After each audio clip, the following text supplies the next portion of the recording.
Lesson 8. How to stick to your diet. A person who is able to resist cravings and stick to a healthy diet will also be more likely to resist the temptation to give up or take it easy instead of working on their goals. Let's discuss 3 key techniques to handle cravings and stick to your diet. Note that you can adapt these techniques to dealing with temptations other than food too. Number 1. Distract yourself. In the famous Stanford experiment on delayed gratification, children were offered a choice between a reward, a marshmallow, cookie, or pretzel, given immediately, or 2 rewards given 15 minutes later. During the waiting period, the tester left the room, leaving the children with the alluring temptation at their fingertips. Some kids gave up and ate the reward right away. Others waited and received 2 rewards. Subsequent follow-up studies have shown that the children who were able to resist the temptation were found to be more successful in life, as measured by SAT scores, incidence of behavioral problems, and BMI. How did the kids deal with the temptation, especially when taking into account the general lack of self-discipline among children when compared to adults? They distracted themselves. As the leading researcher Walter Mischel observed, some would cover their eyes with their hands or turn around so that they couldn't see the tray. Others would start kicking the desk or tug on their pigtails or stroke the marshmallow as if it were a tiny stuffed animal. While it doesn't really sound like a great strategy to stroke the chocolate bar or kick your desk every time you're tempted to cave in, the general idea behind it, self-distraction, is effective. Removing temptations from sight is the simplest and most effective strategy. If you don't have any forbidden foods at home, it will be easier to resist the temptation to cheat. Driving to a store requires you to invest some time and energy, resources you might not want to waste just to buy a single candy bar. Don't forget that removing temptations from sight also includes avoiding TV ads and driving past your favorite fast food restaurants. Do whatever you can to stay as far away from stimuli that will remind you of unhealthy treats.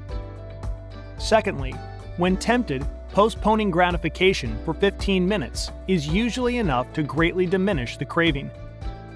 It's useful to develop a default habit to do in place of eating unhealthy foods. For instance, each time you feel the temptation to drive to the nearby pizza joint, grab your shoes and a basketball and head out to the local court to shoot some hoops. Soon, the less than helpful part of your brain will likely forget about the temptation and focus on the other activity.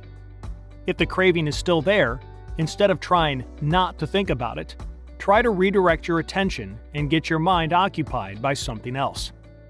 Last but not least, be aware that we humans generally find it difficult to understand how it feels to be in an opposite state. If we're satiated, it's difficult to understand how hunger can exert such powerful control. If we're angry or sad, it's difficult to understand how it feels to be happy.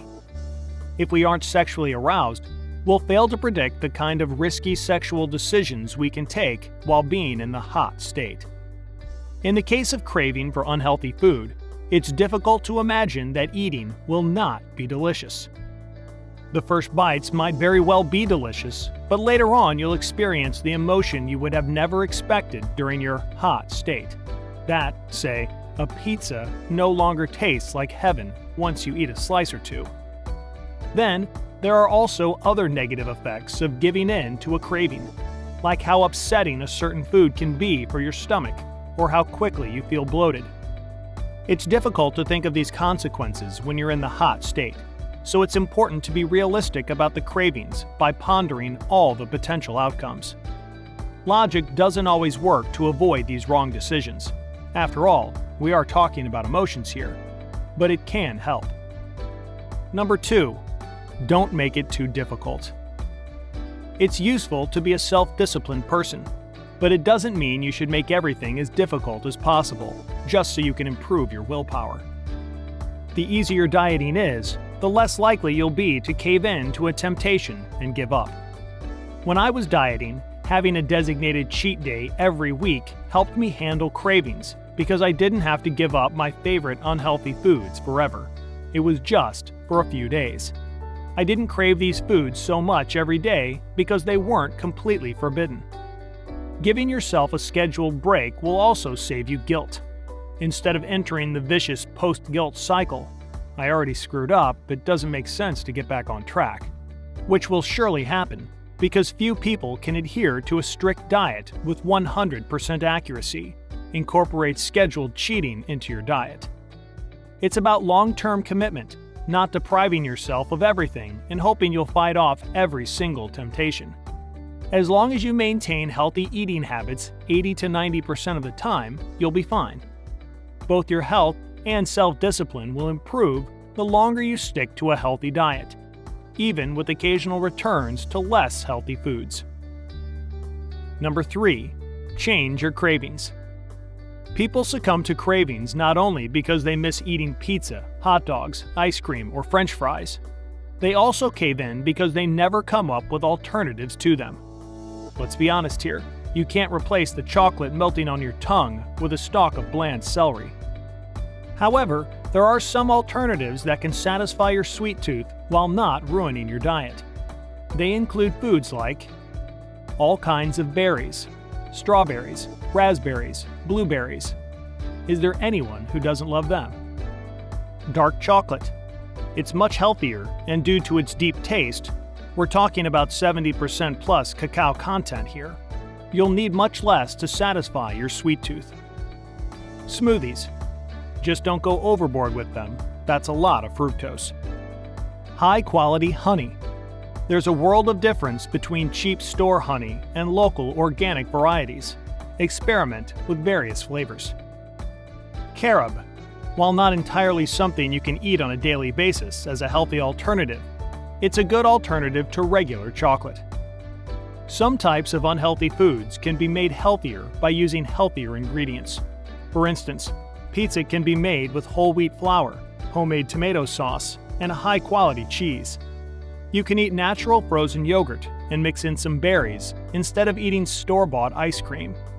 You can make homemade French fries instead of buying oil-coated frozen ones. Some healthy foods may not taste good alone. However, if you add the right spice or herb to them, they get much tastier. Oftentimes so flavorful, you develop a craving for these foods. To give you a few examples, here are spices and/or herbs that can dramatically change the taste of certain healthy foods. Eggs. Use chives, salt, Dijon mustard, Tabasco sauce, or black pepper. Scrambled eggs alone can be a bit bland. Adding any of these makes the taste much better. Zucchini. Add cayenne pepper, basil, cumin, garlic powder, oregano, or thyme. A lot of herbs and spices go well with zucchini. Few people enjoy this vegetable alone, but adding just a pinch or two of any of these flavor intensifiers can make a world of difference. Brown rice. Add turmeric, cumin, or soy sauce. Most people used to eating white rice are not as happy with the taste of brown rice. Try combining it with turmeric or cumin, or add soy sauce. You can also check Asian spice mixes for rice. Vegetable soups. Add salt, black pepper, allspice, bay leaf, and/or lovage. Also add a lot of onions to improve the flavor. Simple, everyday vegetable soups are perfect for anyone who doesn't like cooking every single day. You can make a big pot of soup on Monday and eat it until Thursday. With the right mix of spices, you can certainly develop a craving for soup. Potatoes. Add salt, rosemary, paprika, oregano, basil, cayenne pepper, dill, and/or parsley. Potatoes, when eaten in moderation and not in the form of French fries, aren't as unhealthy as people believe. The key is to avoid frying them, instead opting for healthier methods, ideally by steaming. Once you come up with your perfect mix of herbs and spices, steamed potatoes might become more appealing than greasy, salty French fries. Experimentation can go a long way to avoid, or at least reduce cravings for certain foods. Once you develop permanent alternatives you find as tasty or tastier than what you have craved, maintaining your healthy eating habits will get easier. It will also be a great lesson in creative self-discipline, as you go around a temptation or eliminate it altogether rather than caving in.